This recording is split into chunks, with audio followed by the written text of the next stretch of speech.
So as you analyze your own poem, I do want you to take a look at the information for the poetry explication. That information, there's a handout there called Poetic Feet. And when it comes to matters of meter, you need to understand what's making up the meter. So when we look at a given line, we want to think about, okay, what is the sound that's being created by that line? So I'm going to go back to my poem, the poem Salome, in just a moment, but I do want to make sure that you realize this information is there under information for poetry explication.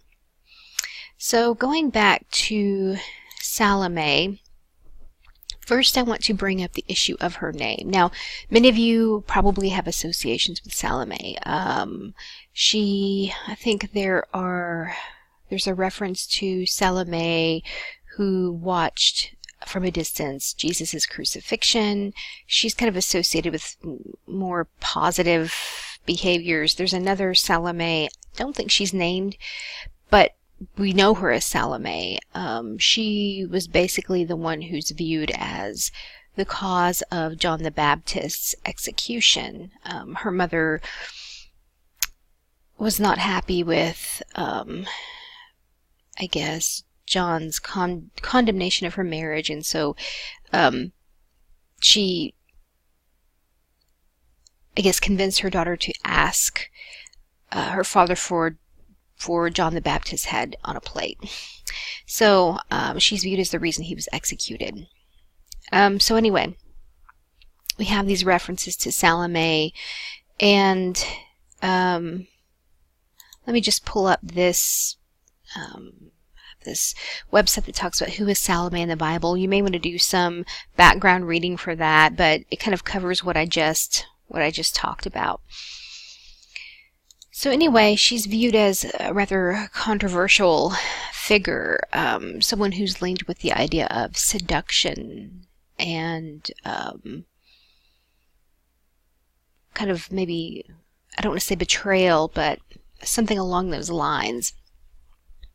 So her name is rather loaded in this poem, and you combine that with the name Cleanth, which means pure or clean, but obviously Cleanth is anything but pure or clean, given his behavior with the cat, and then his behavior at the end of the poem with his sister.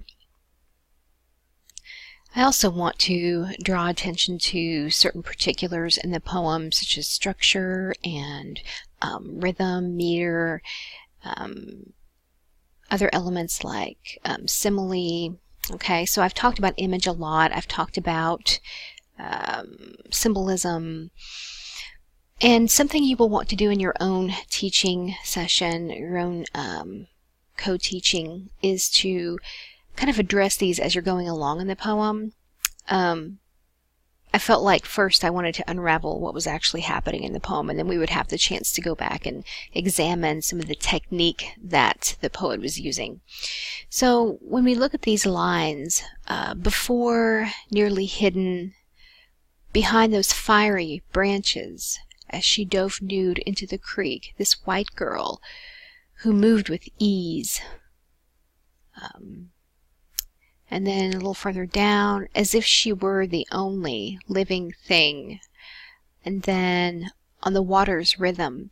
So if we look back at that handout that talks about poetic feet, we're going to be able to identify that meter, the meter that we're hearing. So let me actually pull that up. Okay. And so the I am is soft and then stressed, and then soft and then stressed. But the trochee is stressed and then soft, stressed and then soft. Okay, so if we look at that poem again, we're going to discover, I believe, more of a trochaic kind of pattern. For instance, behind those fiery branches, right? We can hear that as we read throughout the poem. And it kind of lends a sense of falling, rolling or falling, which is kind of appropriate for the fact that this is taking place on a creek, and we can kind of imagine the water flowing or falling along the creek. And I think it might also work thematically as well. And we can talk about that a bit later. But we have, so the sounds of some of the lines kind of connect with what's going on in the poem. We have the sense of this, you know, girl who the speaker conveys is in a beautiful sort of way. Like he's kind of enchanted by her, and she appears to be beautiful. She's kind of portrayed in a rather mythic sort of way. We talked about the idea of the nymph. But then we see her engaged in behavior that pretty much across all cultures is viewed negatively. So, you know, this incestuous relationship with her brother, which may be viewed as a fall of some kind, falling into sinful behavior. So we have the idea of the pattern, you know, of the sound, and then the sense of falling into sinful behavior at the end of the poem. But then we also have the idea of the speaker falling into this knowledge that maybe he shouldn't have, or wishes that he didn't have. So in the next video, I probably will talk about some other more specific techniques, perhaps you know, alliteration if we see that, and simile, and I will pick up in the next video.